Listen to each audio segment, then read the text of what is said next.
Welcome back, bird nerds, to episode 6 of Two in the Hand. This week we talk twitching with the king of it, Mr. Victor Caschera.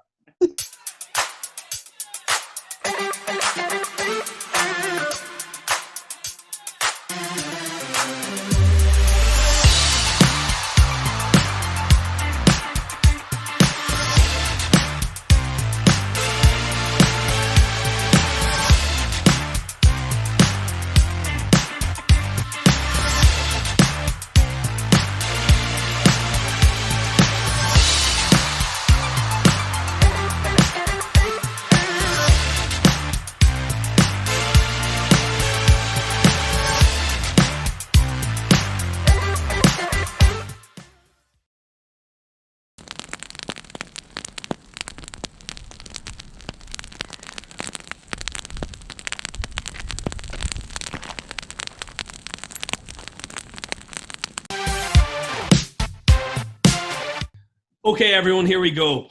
As I said, we're being joined today very graciously by Victor Caschera. For those who don't know Victor, you must not be familiar with the Irish twitching scene. Victor is the guy that you meet when you go to a twitch. He's always that guy. He is the Don of birding in Ireland. That's how we describe him anyway. And he's a really nice guy to boot, so that's good. The first thing I want to do is, as ever, is thank you for coming on, Victor. It's very much appreciated. Thank you, John. I appreciate it. It's a pleasure to be on the show. It's been very entertaining and Good. Great job so far, guys. Well done. Cheers, Vic. Cheers, Victor. Thank you. We have to extend apologies for Peter. Peter, as you all know, works in a zoo. It can be very, very hazardous. And he fell whilst chasing a penguin this evening and hurt his neck. That's what happened to him. So he can't make it this evening. He extends his apologies. That's a fake story. The real reason is that he was peeping over his neighbour's hedge and slipped off the bucket, landed on the neck, and, you know, God love you, Peter. Speedy recovery. That's all we can say. Let's get down to the topic at hand. Get well soon, Peter.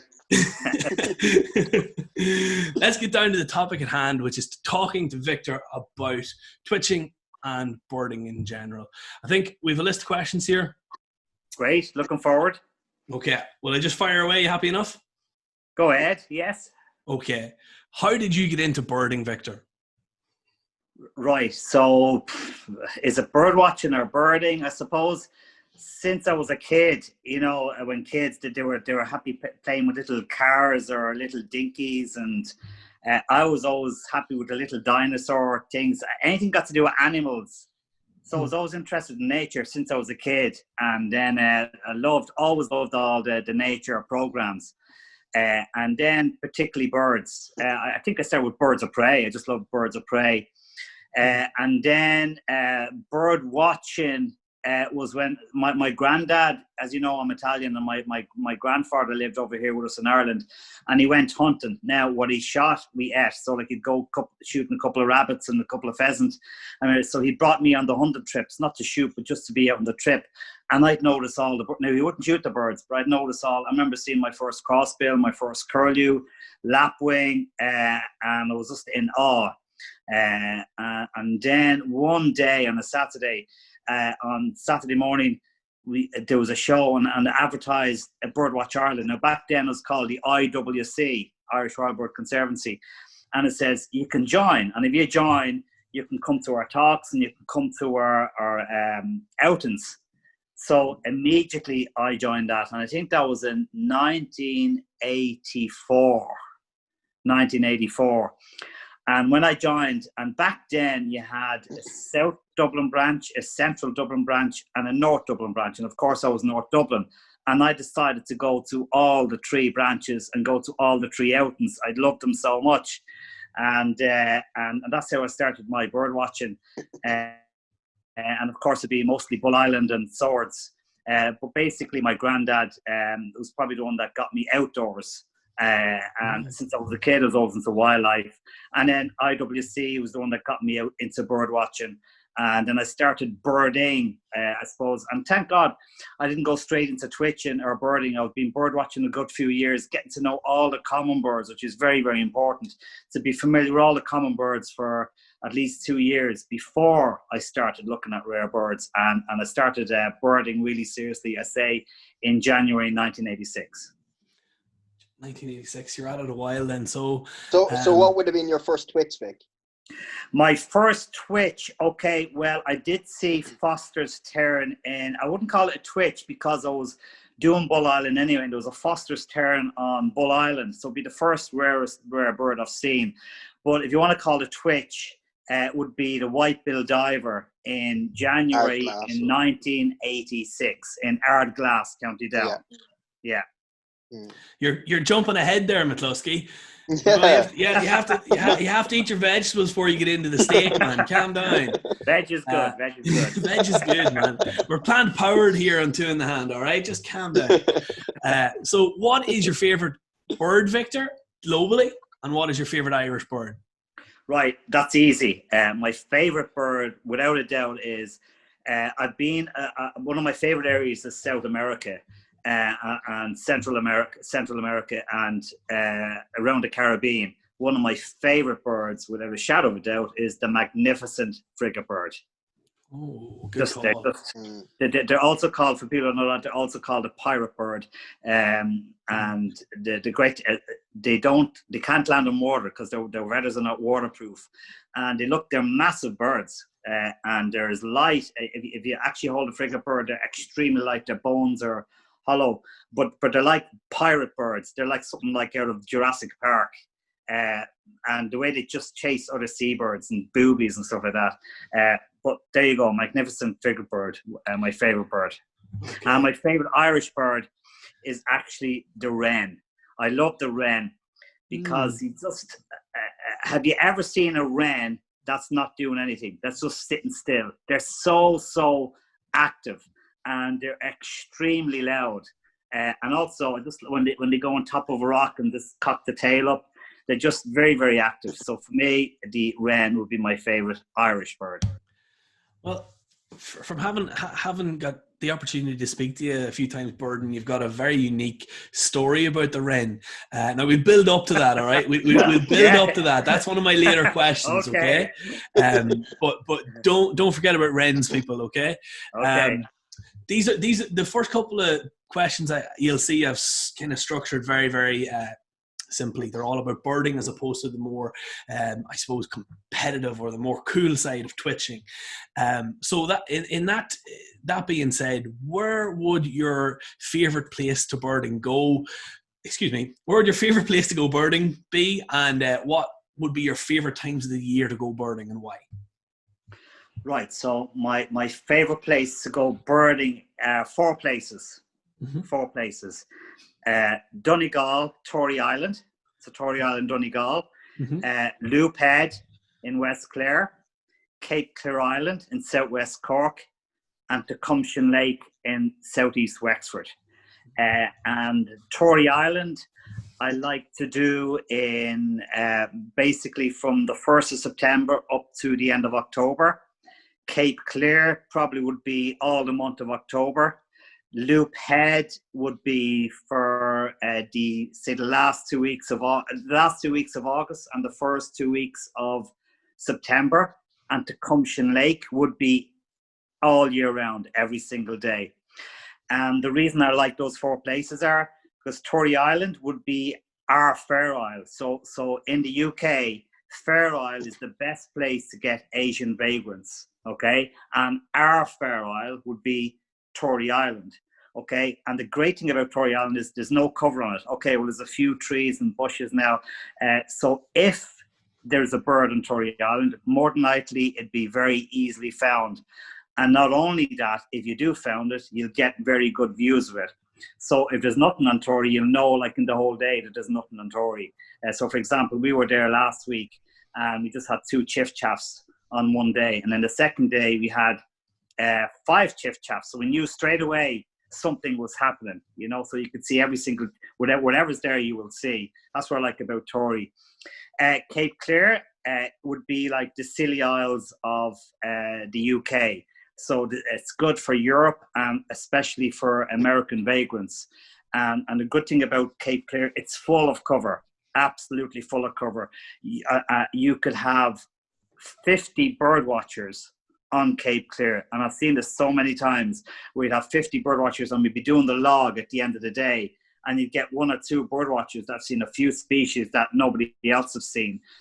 You could have 100 bird watchers and the stuff would still be missed on Cape. I mean, there's bushes that you nearly have to sit for a whole day to see if there's anything there. So that's what I like about Cape. You don't know what's there, even though you're there, you know. Loophead, the reason I like Loophead is because it's a specific part of birding that I absolutely love, and that's sea watching.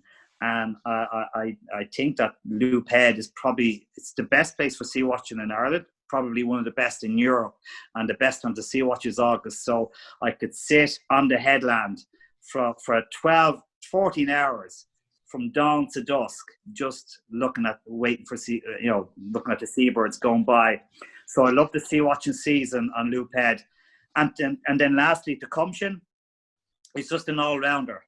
Tecumseh, you can get absolutely any species at any time of year. It's just to me, I'd like to call Tecumseh a magical spot. The two M's. It's absolutely magical, and it's a magnet, a total magnet. It just seems to. I think any rare bird that turns up in Ireland will probably end up at Tecumseh, you know. And it's just probably my favorite place in Ireland, you know. And you also call it home. Yeah. Home. Yes. Yeah. Pretty soon. Yeah. There's two things there. It's kind of interesting that you like Tory and Cape for pretty much the opposite reasons. Do you know what I mean? Contrast, yeah. Yeah, that's interesting to me. I never thought of it like that. It's a really interesting take on it. And the other thing is, I'm glad you said, and I'm glad that you picked a favourite, because I was going to make it to there. And I think you would have come in for quite a bit of ridicule if you didn't pick the back garden, which is Tecumseh, as your favourite spot. You're the only man I know that can have, I don't know, a garden list of about 280 species at that really moment. That's going to be fantastic. So. The first two questions out of the way. We've got the general stuff covered. For anyone that's not a mad avid Twitcher and hasn't got the interest for that, you're going to give them that drive now, Victor. You're going to inspire people by answering these next questions, okay? We're indoctrinating the next generation of Twitchers with your answer here, all right? And the question is, what is twitching to you, and what, or I suppose, can you explain what drives you to do it? Right. So I think twitching is, I think it's, sorry for being sexist here, but I mean, I think it's, as you know, guys, us men, we're very target orientated. Okay. We're very goal orientated.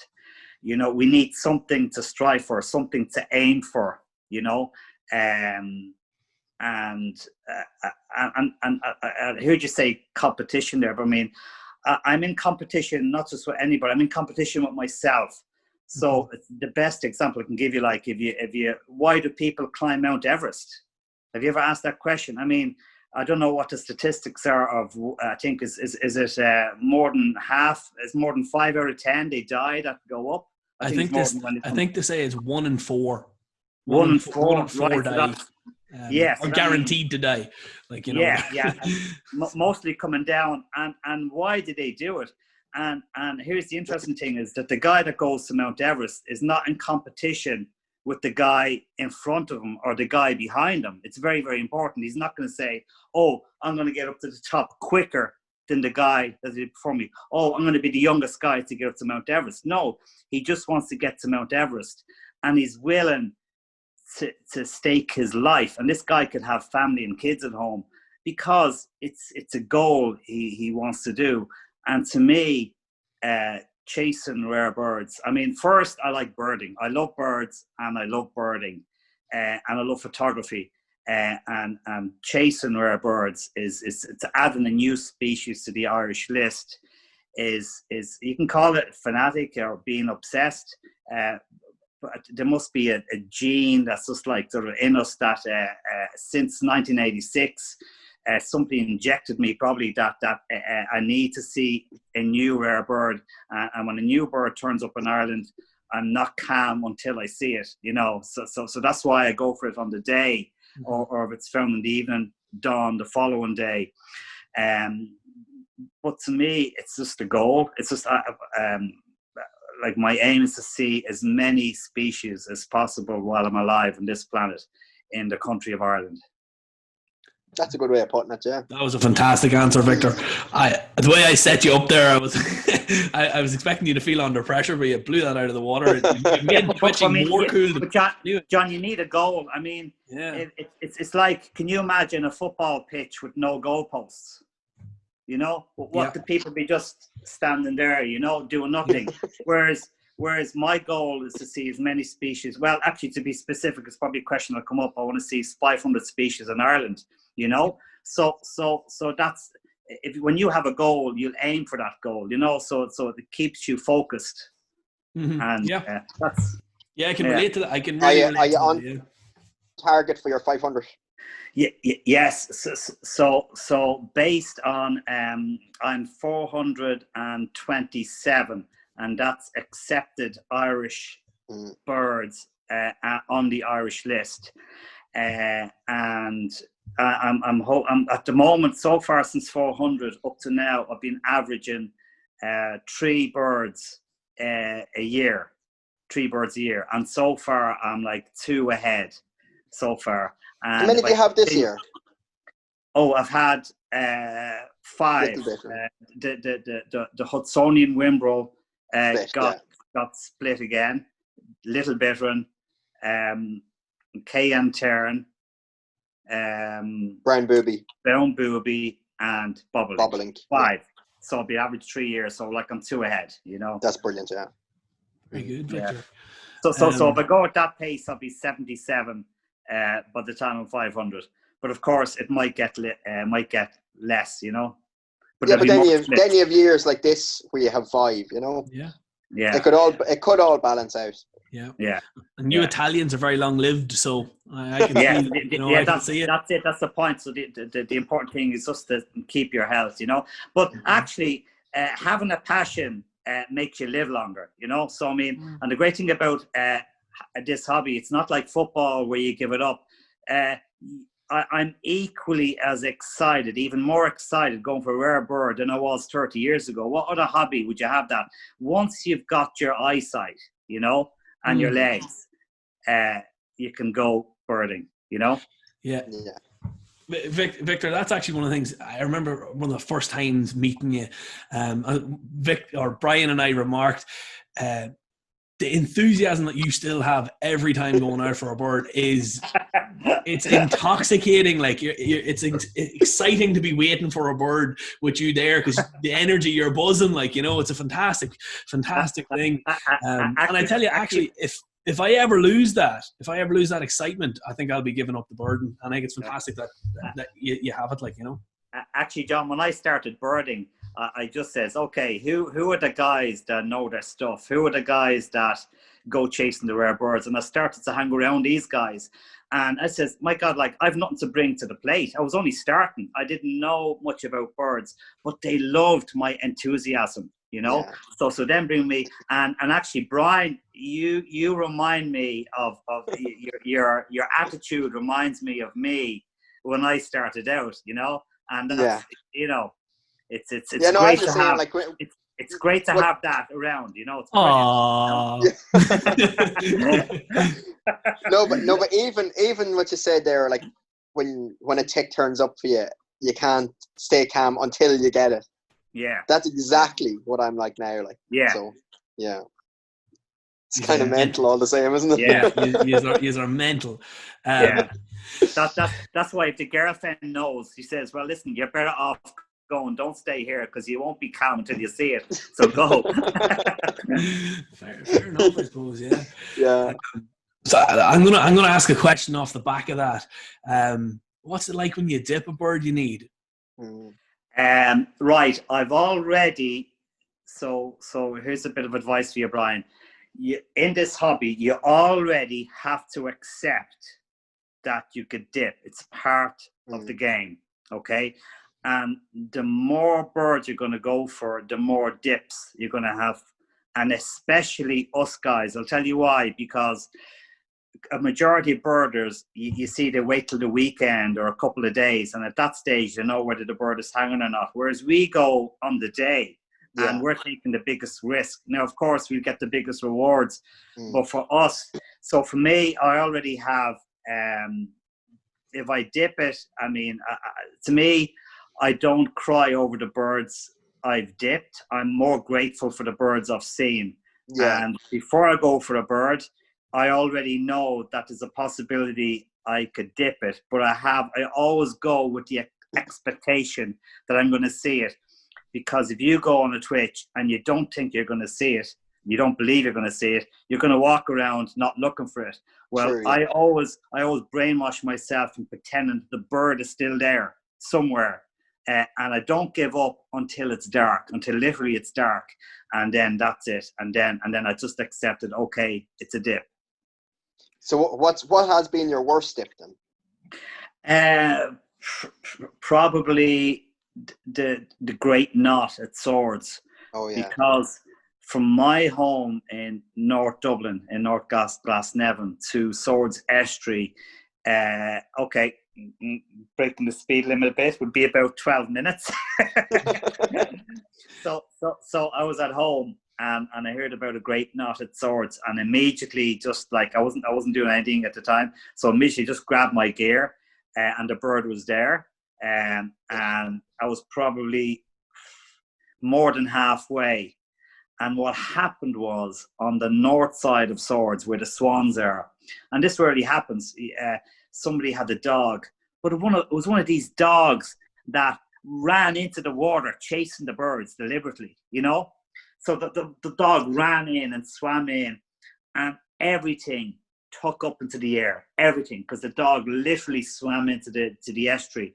And when I arrived, just to show you how for all the birds were still in the air. So you could see a flock of lapwing, you could see a flock of godwits, you could see all the dunlin, and then you could see, so all the flocks of birds were still circling up in the air. And then we arrived, and then at that time, all the birds were starting to gradually come back down, you know, all the godwits. And I says, okay, great, we're going to re-find it again. And no sign. And I took the day off the following day, and I did from County Louth right up to South Dublin, all the shoreline, looking for it. No sign. But what happened was, at that moment in time, that great knot was probably the only bird got high up and went straight across the Wales. And if I hadn't have been for that dog, I would have seen great knot in Swords. Oh, Jesus. Probably 5 minutes, I'd say. Did you take note of the dog, did you? Get him after. I love dogs, but not ones that are let loose. Yeah. No, understandable. So two differences I'm going to point out there with yourself and Brian. When he dips, he does cry. Definitely. He definitely 100% cries. Sorry, that's one difference. I'm only joking. And another one, John, another one is, if I don't count a dip if you're out of the country. A lot of people. Good point. A lot of people cry over birds come on, you're not in the country. It is absolutely nothing you can do about it, and you can't live a life where I'm never leaving Ireland, because if I leave Ireland, I'm afraid I won't see. I'll dip a bird. Yeah. So I've missed Iberian chiffchaff. I missed Balon's crake. There are two that I've missed while I was away.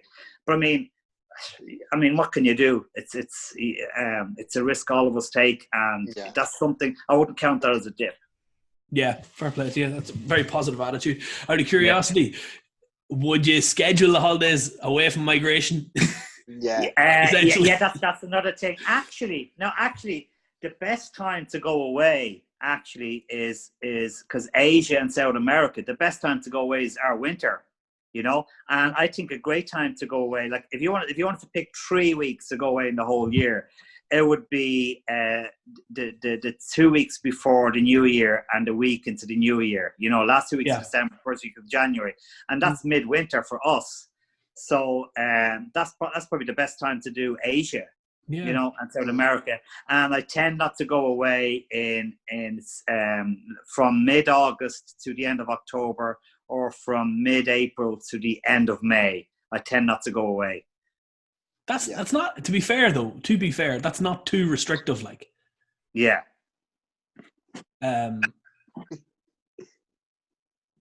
He's back, yeah. Sorry, that was Dennis ringing. Okay. If you want, put him on speakerphone there and tell him we said hello. Told you. Sorry, we can start again. Will we fire away, will we? Yeah. You're happy enough? You can take that call if you want. Right, no, that was Dennis ringing me. Sorry, just every Friday, you know, we touch base. So I told you he hadn't rang yet, so he'll probably ring me during this call. But there you go. Okay. He's probably wondering why I hung up on him. He's gonna ring back about 6 times to give out now. So Vic, what do you reckon your best twitch has been then, or your best bird? Or my best twitch is probably the Eastern Kingbird. Yeah, and there was probably. I tell you, like, God was in my favor that day. It's like you roll the dice and you roll it and you get the number 6 5 times in a row, because I don't believe in coincidences, but there was like five things had to happen. Each had to happen for it to happen. And one of these things would have been missed. So the first thing was, I was due to go, it was actually in October, and I was due to go for my normal 2-week on Cape Clear on the Saturday. I normally go on the Saturday and get to 2 o'clock. The 2 o'clock boat, and but the thing is, when you do that, it's not really a full day on Cape on the Saturday, because you've driven that morning, then you're on the island at 3:30, and then you settle down, and you probably got a couple of hours in the evening. That's it. And I says, do you know what? The weather's been looking good. Why not go down on a Friday evening, and then I'm started fresh on Saturday morning, you know? And I think I rang I forget where, probably the B&B. I forget where I was staying, but anyway, I organised that I'm going to go the day earlier. So that was a last minute thing, an extreme last minute thing, that instead of going on Saturday, I was going to go to Friday. That's the first coincidence, okay? Then the second coincidence, I was, of course, I didn't have to go early on Friday. I just wanted to be there on the island that night. And I left during the day, in the middle of the day. And I left Dublin, and I was, of course, in Dublin, you're going west. And then I still hadn't come on the Cork Road yet. And I was probably about 5 minutes away from the Cork Road when I got a phone call of the Eastern Kingbird. So I couldn't have been in a better, I was already out of Dublin, but I wasn't on the Cork Road yet. So it was already probably maybe an hour and a bit west already. So I got the phone call exactly at the right time. And then the third coincidence was I rang, of course, the first thing we checked was the boat. So there's no way, well, you could have got the evening boat, but the thing is, it would have been dark by the time you got on the island. Yeah. And there was no hiring boats. And the only thing was getting a flight on. And I rang immediately the flight, but he says, the flights are all booked. And I says, can you put me on standby? And she didn't laugh, right? But she sort of says, like, what are you talking about? The plane is only, she didn't say it, but I can tell in her tone of voice. I mean, the plane only holds 8 people, and we get bookings. We never have cancellations on flights, you know? Well, can you put me on, I need to get on the island urgently, and can you put me on standby if there is a cancellation?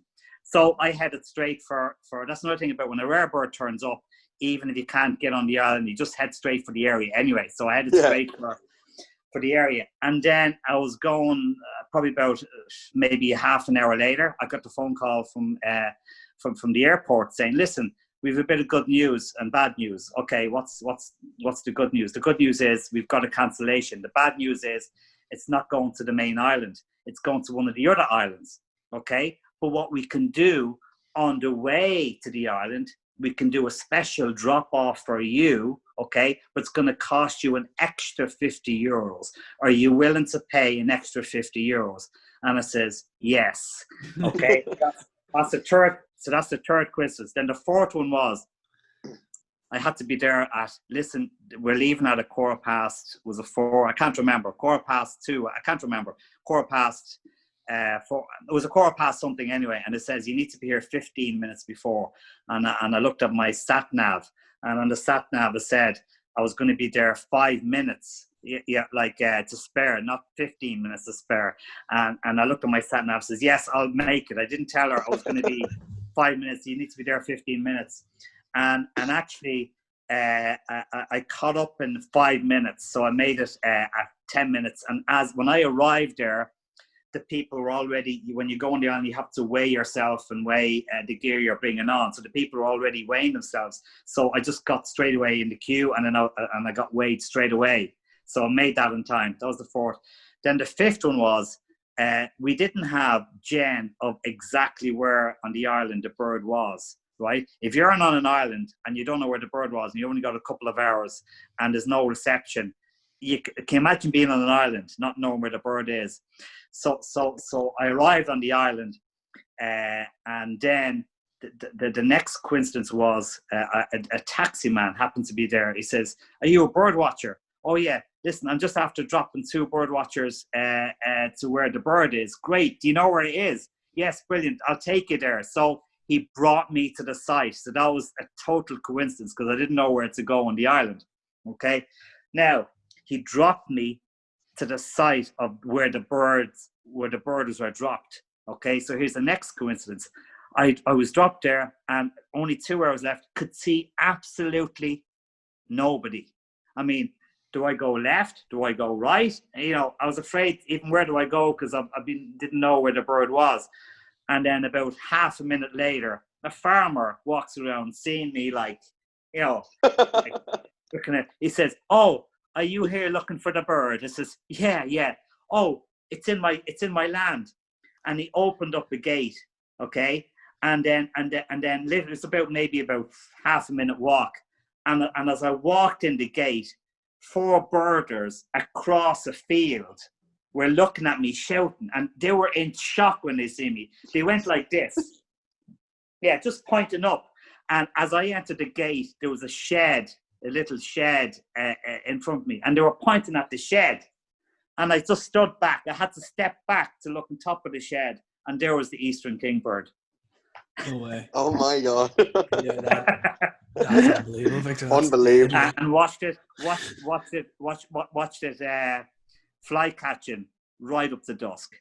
No way. And then that night we got news of a possible belted kingfisher, and got the plane off the following morning and got the belted kingfisher then that day. And kingbird never seen again. Yeah. So that's my best. I think you're only allowed to actually count it if there's 4 coincidences, Victor. The 5th means it's ineligible to count, so you take that off the list. Yeah. No, you're too lucky. You're too lucky, so it's coming off the list. That's the best Victor story I've ever heard. Yeah, fair play. That's fantastic, Victor. And to top it off with the kingfisher the next day.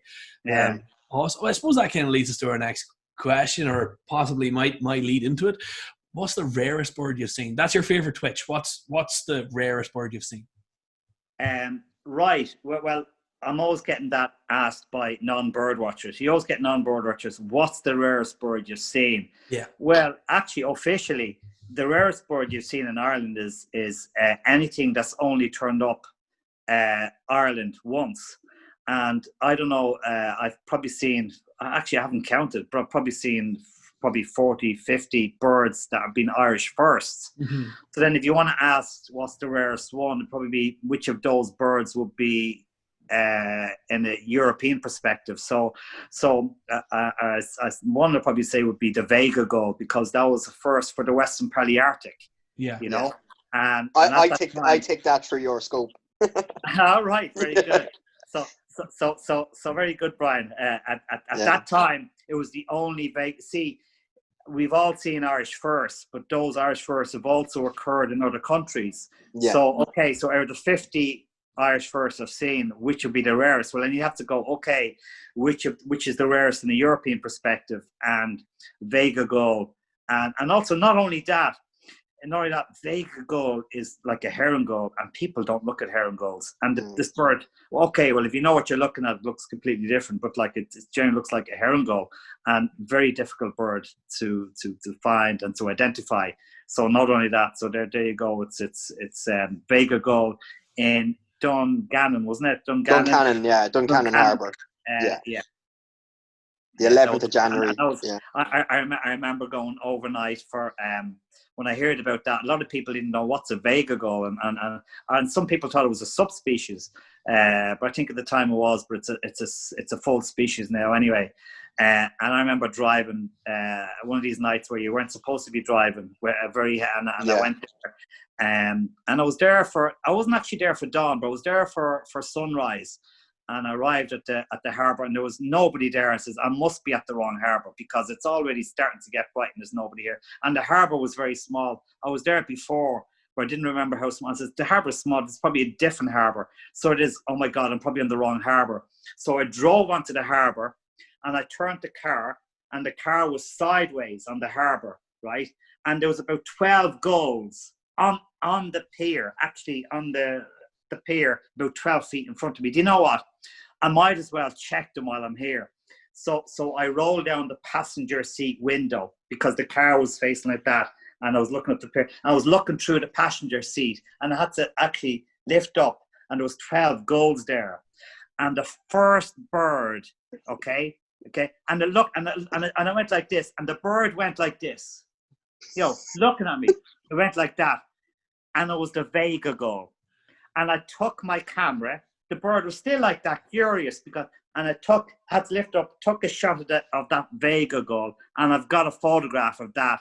And that was probably I call it a spiritual moment, where the Vega gull was looking at me and I was looking at it, and then the bird disappeared, and then I refound it an hour and a half later. Yeah.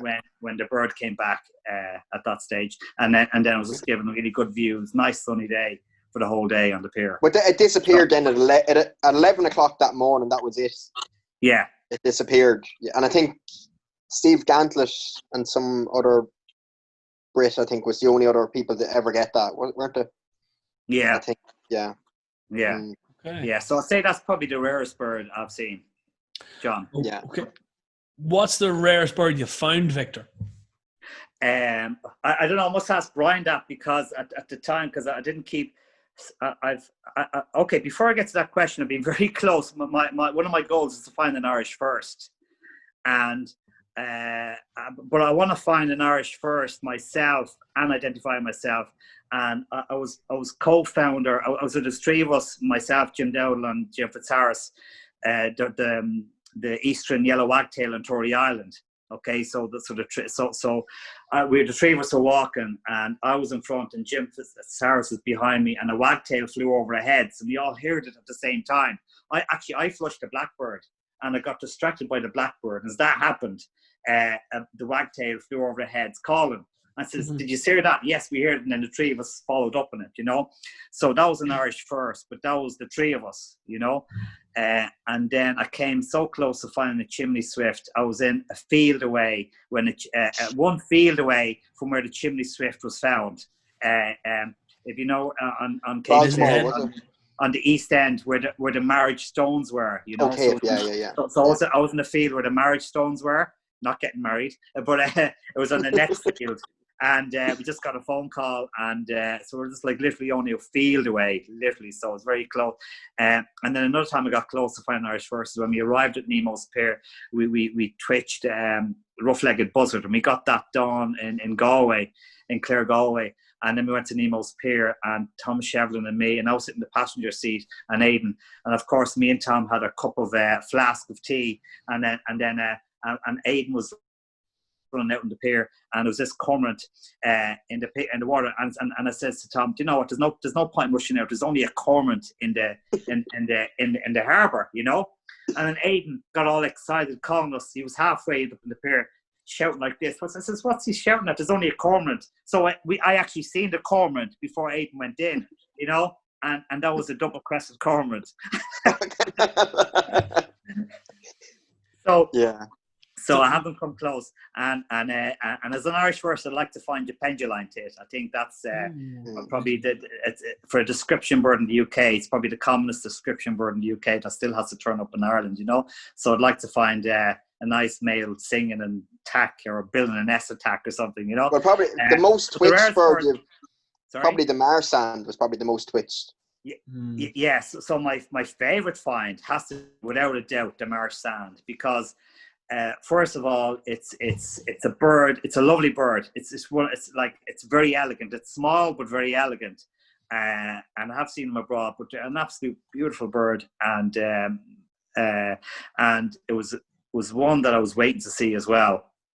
and I've missed the ones in the North Slob, and there was a reported one, and the one in Cork wasn't gettable, and there's even a couple of reports since then. So, and the thing about that, it was a first for Dublin. It's the first Dublin record, and not only that, it was the first spring record as well, and I think it was 6th record for Ireland, and also it was extremely very well. Like I think it was nearly over 150 people. See, I was there when I found it. I stayed there till dark.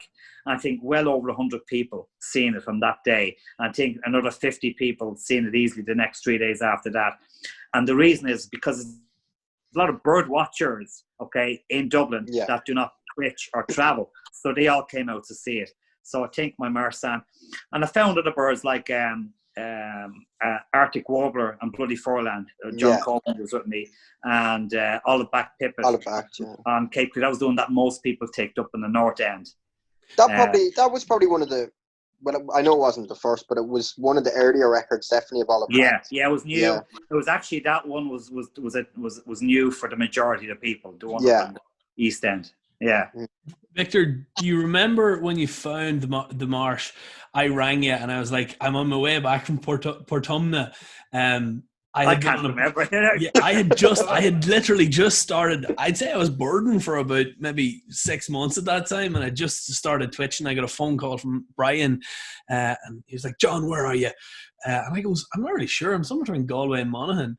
He says, "There's a marsh sand at Swords, John. If you ever want to bird again, get yourself to Swords." I made you go. Trust me. In 35 years' time, you'll be buying me a pint and thanking me for that one. And I said, right, okay, where do I go? I don't even know where Swords Estuary is. And Brian gave me your number, and I rang you, and you sent me a pin and said, look, I have to go. That now, I think you said I have to go. I've booked a meal, a celebratory meal. But the funny thing is, I had a meal that night as well. I think that I ticked. I think this is probably one of the worst that you'll hear for ticked in the same day. I ticked Crossbill and Marsh Sandpiper in the same day. I thought you were going to say Greenshank. No. Well, no, thankfully not. But I think the only one that I know of that beats that is Cian Cardiff. Cian Cardiff, definitely. What was it that he ticked? Sutty Shear and Little Shear in the same day. Yeah, that was a bad one. So that was probably one of the first times I ever met you, Victor. It was a good memory. All right, brilliant. And the sad thing about that is there was a few people in Dublin Airport, and in hindsight, they actually could have made it, but they weren't sure. But when I felt Swords Estuary would be one of me. Actually, Swords Estuary in Dublin, if I'm not going out of the county, it would be probably my local patch. Mm-hmm. And actually what I do is sometimes when I've got some work to do, like a lot of paperwork or emails or paperwork or reading, what I do is there's no better place to do it than Swords. I mean, you could be at home, sitting at home, or you could be sitting in the car, because what I do, I go on the north end of Swords. If you go on the north side of Swords Estuary, you can park the car literally on the edge of the estuary, so you've got no disturbance. And what I do is I park my car there, and I open up my driver's door, and I put the tripod, the half out and half in.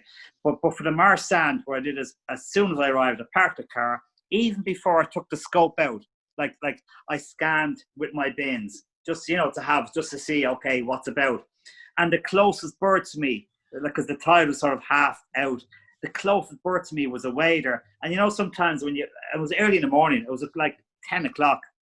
You wake up in the morning, your eyes are still like focused, and it's like, surely that has to be. I was actually talking myself out of it. Sometimes people, they see a common bird and they talk themselves into be something rare. I was doing the opposite. I said, like, that it has to be a greenshank, and I was looking, it's like look at that, elegant bird and that tin. It's a Marsh Sand. I couldn't believe it. So I immediately put the scope on it, and then I took the phone.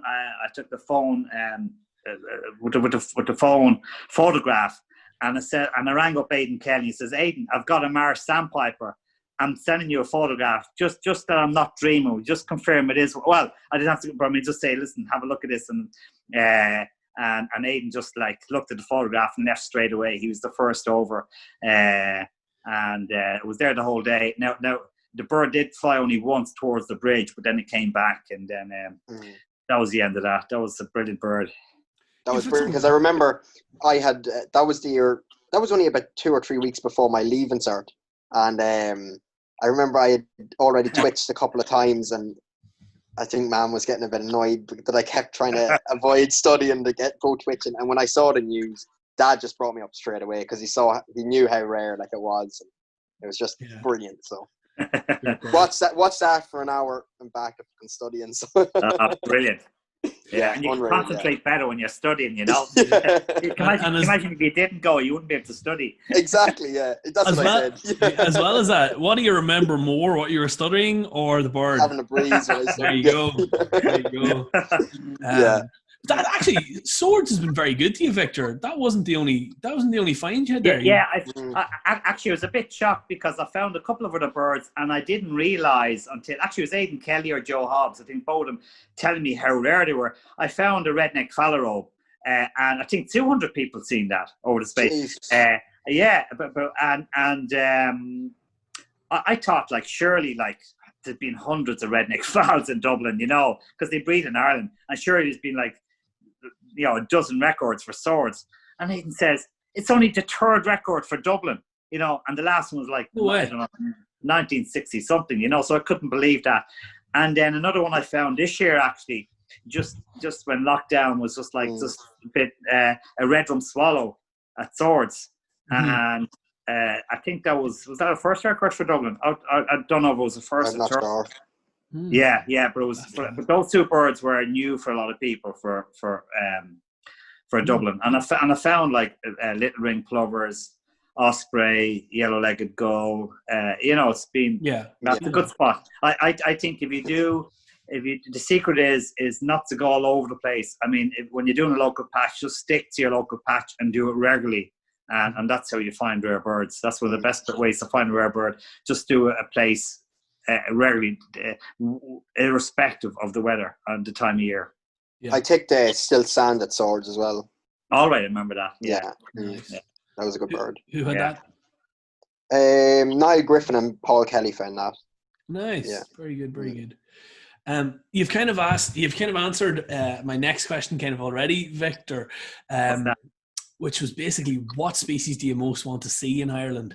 I know you said pendulum tit, I believe, but do you want to change your answer? Do you want to go back a wee bit? Yeah. Well, that's the one I want to find. Okay, so pendulum tit is the one I want to find, but there's two birds. Well, I'll give you the answer is black-browed albatross is the one I mostly want to see because I've never seen a black-browed albatross. And the thing about black-browed albatross is you can't twitch it. I know there's been a couple of records in Germany and England where you could twitch it, but generally it's 9 out of 10 you can't. So you have to find it, and it's just one of the biggest swing spans in the world, and the fact that it's a seabird as well. And I told you earlier on, I love sea watching. So black-browed albatross would be probably my most want to see bird. They're a magnificent bird, and the one after that would probably be honey buzzard. And they're extremely common in Europe. And the thing is, they are occurring in Ireland. But again, actually, that's very similar. What's that got in common with the albatross is that you have to find your own honey buzzard because a lot of them are flyovers. So you have to find your own honey buzzard, and that would probably probably second after black-browed albatross. I think actually Brian and I were having a similar.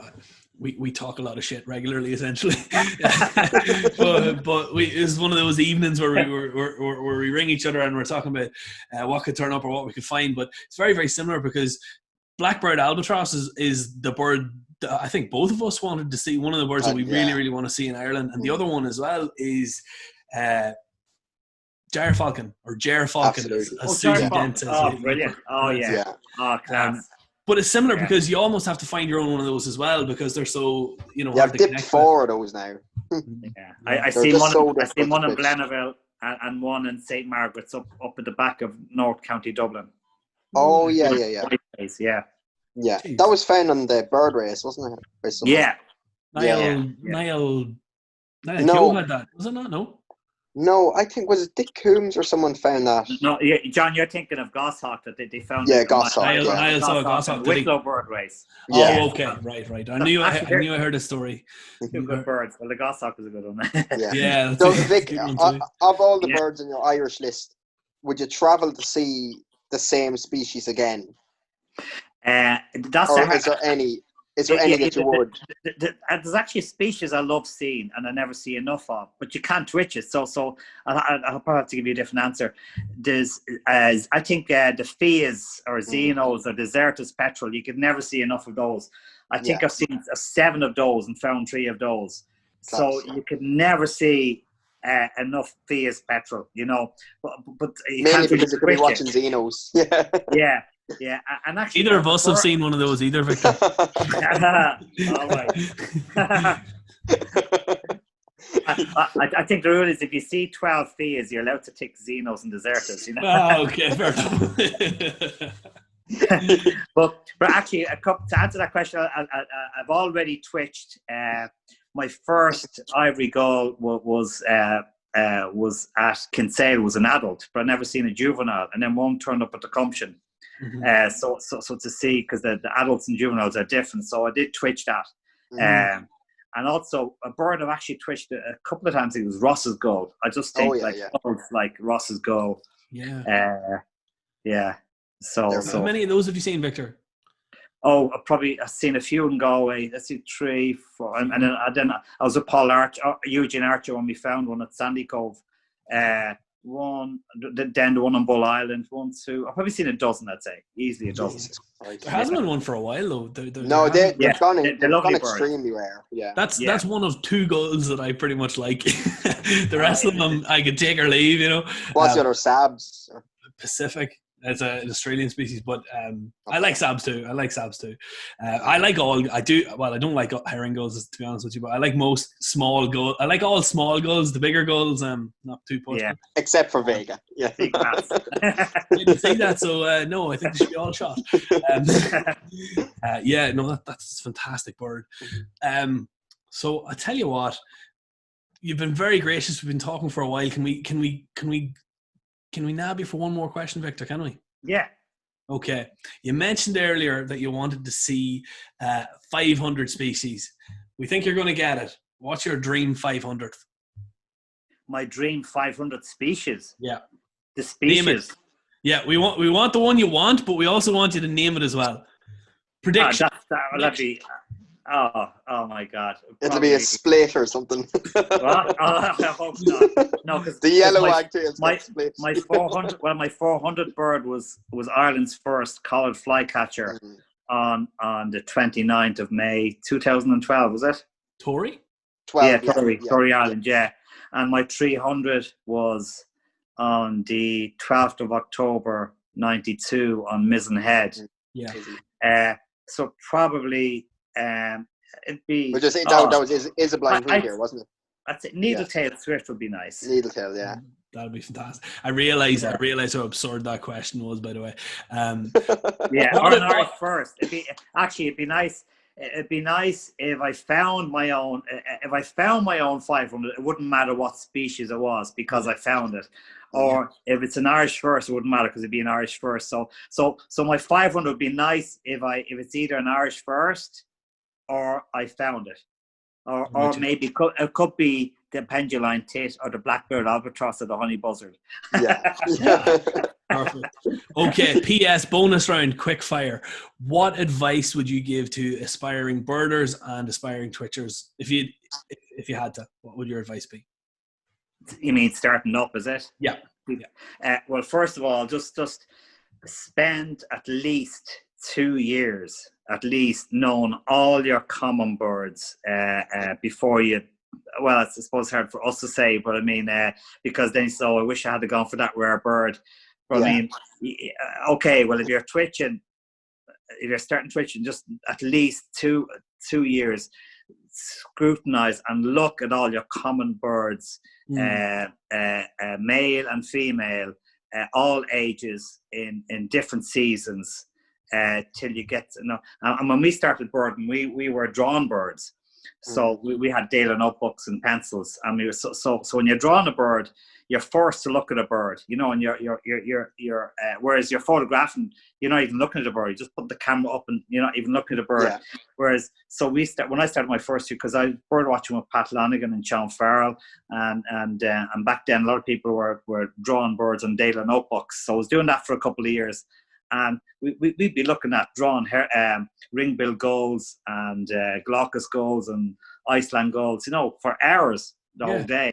You know, so my advice is just to look at your common birds, you know, yeah, and then and also as well, when you're out birding, hang around with the guys that know what they're looking at, you know. So just hang around with the best, you know, and you learn from them, you know. And we were fortunate because, you know, Killian being from Dublin, and so then moving to Wexford, we're very blessed. Actually, we're very blessed in this country to have Killian as a friend, you know, and he's one of the top birders in the country, and there's many times we'd be bird watching alongside by him, and him giving us a talk on the birds, especially on the sea watching. You know, all the birds were flying by and giving us a whole spiel on the thing. You know, so it's great to have people like that when you're birding, talking through the plumage features, you know. Okay. Victor, I can honestly say, I'll speak for Brian and Peter as well, even though he's not here, we could listen to you all evening. The time has just flown, but we've ran out of questions. All right. We're going to say thank you so much, and if you ever feel like coming back on the show, you'll be more than welcome. Thank you. We'll have you on next week again. We'll have you on next week. We'll have Victor's Corner, so we will, and you can do updates on twitching and philosophy. We really appreciate that. And appreciate it, John. A pleasure. Thank you for coming on. Yeah, thanks, and man. Brian, thanks very much. It's been, all the shows have been great, and looking forward to seeing more. Yeah, well, I think you with a bit of luck, you're going to feature in an upcoming vlog about searching for migrants as well. So that should be cool. It certainly won't be the last that Two in the Hand fan sees of you. Yeah. So that'll be good. So again, thank you very much, folks. We're going to call it there. We're going to say goodbye. I'm going to do Peter's job now. I'm going to ask you to like, share, and subscribe. All those things. Stay tuned for another show. It'll be about a week away. We've got some cool things coming. Bye, guys. See ya. Bye.